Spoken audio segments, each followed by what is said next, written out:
রিচার্জকৃত টাকা ব্যবহার যদি আমি না করি, নির্দিষ্ট মেয়াদান্তে সেই টাকাগুলো মোবাইল কোম্পানিগুলোর হাতে নিয়ে যায়। প্রতারণার এই ফাঁদ থেকে গ্রাহকদেরকে বাঁচানোর জন্য বাংলাদেশ সরকার কি পদক্ষেপ নিয়েছে? আমরা চাপে রাখবো যারা অপারেটর আছেন।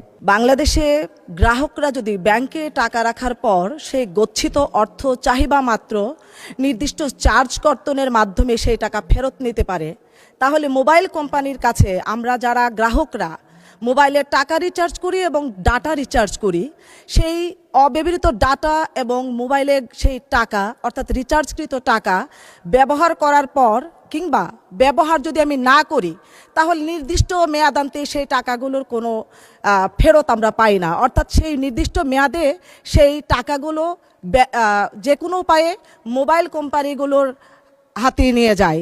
প্রতারণার এই ফাঁদ থেকে গ্রাহকদেরকে বাঁচানোর জন্য বাংলাদেশ সরকার কি পদক্ষেপ নিয়েছে এবং সেটি কবে নাগাদ বাস্তবায়ন হতে পারে? ধন্যবাদ মাননীয় স্পিকার। মাননীয় মন্ত্রী। ধন্যবাদ মাননীয় speaker. It's a very relevant questions. Actually আমরা বিটিএসসির মাধ্যমে আমরা কয়েকবার যারা অপারেটর আছে তাদের সাথে কথা বলেছি।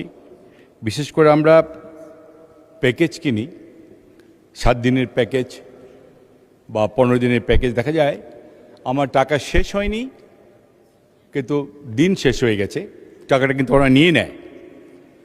কিন্তু এখান থেকে আমাদেরকে বেরিয়ে আসার জন্য আমরা যারা অপারেটর তাদের সাথে কথা বলেছি, আমরা বিটিআরসির সাথে কথা বলেছি, আমাদের রেগুলেটরি কমিশন যেটা আছে।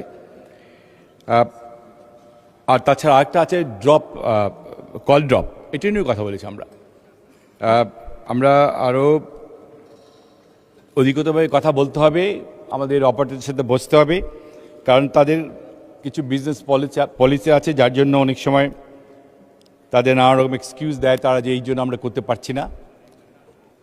আমরা চেষ্টা করছি তাদের চাপের মুখে রাখতে, কারণ আমাদের আজকে মাননীয় সংসদ সদস্য যে কথা বললেন এটা আমরাও কনসার্ন। আমরা ইনশাল্লাহ চেষ্টা চালিয়ে যাব কি করে এই কি বলে এটাকে প্রবলেম থেকে বেরিয়ে আসা যায়। এটা আমরা নিশ্চয়ই আমরা চাপে রাখবো যারা অপারেটর আছেন।